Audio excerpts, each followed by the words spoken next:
Disclaimer: the contents of Studio 151 podcast and the TU Communication Disorders Connection podcast do not represent the views and beliefs of the University of Tulsa and the Mary Kay Chapman Center. The content covered in this podcast reflects knowledge obtained from the ASHA Practice Portal, as well as our own personal, clinical, and educational experiences.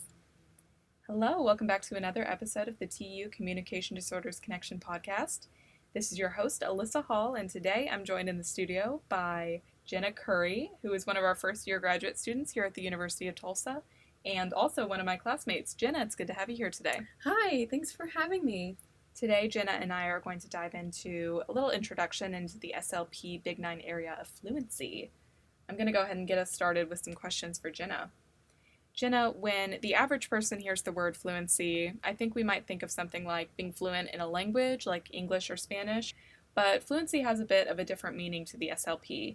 Could you define what fluency means to a speech-language pathologist? Of course. So, fluency, as per the American Speech Language Hearing Association, refers to the smoothness, the continuity, and the rate of our speech production.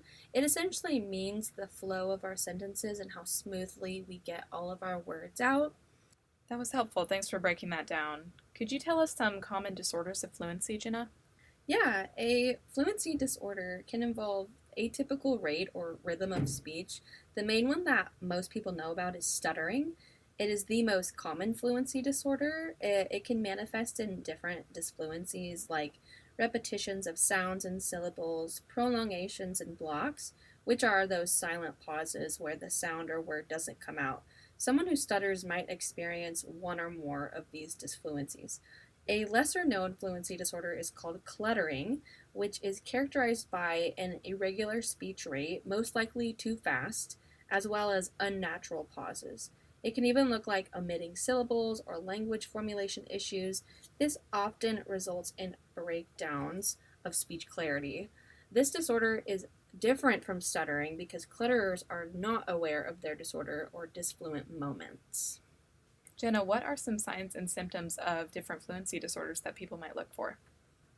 So, some signs and symptoms of stuttering would include whole word repetitions, like why did they go there? As well as part word repetitions or sound repetitions. Look at that boy. As well as prolongation of consonants. Sometimes we say home.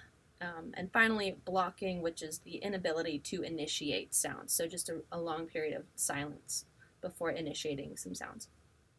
Another sign can be production of words with an excess of physical tension or struggle. This is called secondary behaviors, and this can look like tightness in the jaw, grimacing of the face, and maybe some fist clenching.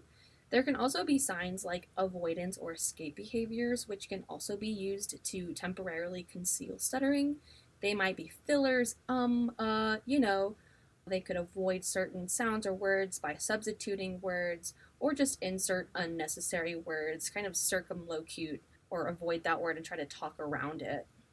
Some signs and symptoms of cluttering include excess co-articulation resulting in the deleting of syllables, excess disfluencies that are usually of the more non-stuttering type, like revisions and using those filler words like This could be pauses in places not really expected, of course that rapid and irregular rate of speech, and just unusual prosody, which could be due to the atypical placement of pauses rather than the pedantic speaking style, as observed in many with autism. Thanks for breaking down some of the differences between those stuttering and cluttering clients, because with those similar names of the disorder especially. What are some ways that having a fluency disorder might affect someone's well-being or self-esteem? Yeah, so having a stutter can be really impactful on somebody's self-esteem, especially in school-age children, because other children can pick up on that communication difference. They may feel more socially anxious and less likely to be involved in social situations. And this can be because isolation tendencies. People with a stutter have a higher tendency to develop depression, which can persist into adulthood. There can be a lot of negative feelings towards a stutter because they are aware of their deficits in communication, but luckily an SLP can help with counseling and strategies to help minimize those negative feelings. Jenna, what are some ways that an SLP might assess or evaluate someone's fluency? A comprehensive fluency assessment typically includes relevant case history, and this can include medical history, developmental milestones, family history, consultation with family members, educators, and other professionals regarding fluency variability and the impact of disfluency. This could be a real-time analysis based on audiovisual recorded speech samples demonstrating the disfluencies beyond the clinic setting.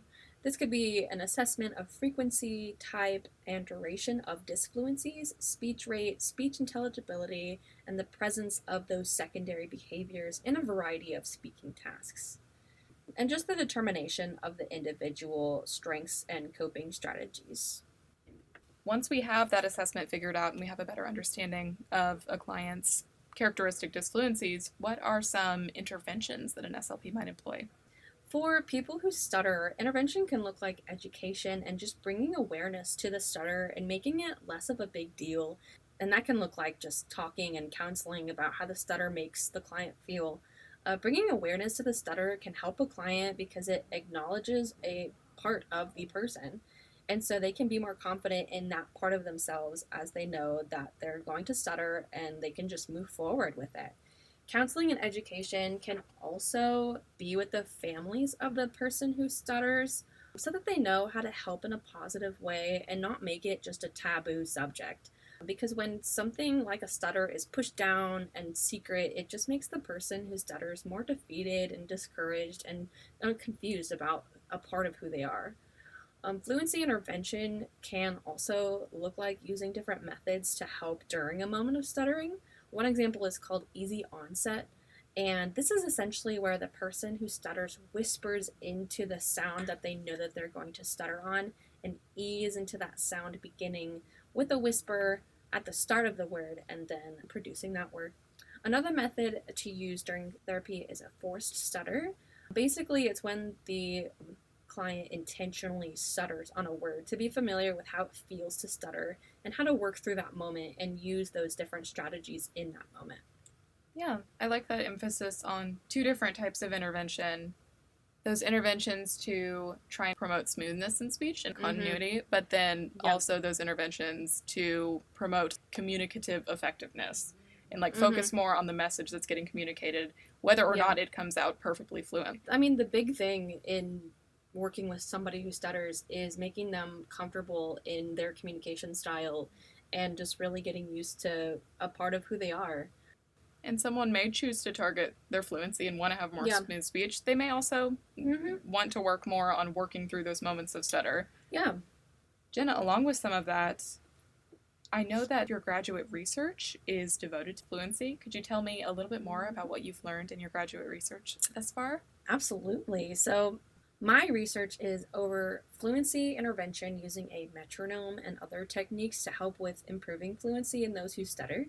When people who have disfluency disorders have a perceivable way to keep the pace of their speech that has a distinct rhythm, it helps to improve the flow of their speech. It's really interesting. So I'm looking into those different methods of using pacing to help with fluency. That's really cool. All right, Jenna, thank you so much for joining me in the studio today. I appreciate your time this afternoon. Yes, of course. Thank you so much. All right, with that, we are going to wrap up this episode of the TU Communication Disorders Connection podcast. I want to thank you all for listening and have a great rest of your day. For further information or podcast ideas that you'd like to share with us, please reach out at 918-631-2504. We would be happy to chat with you. Remember, communication is not just about words.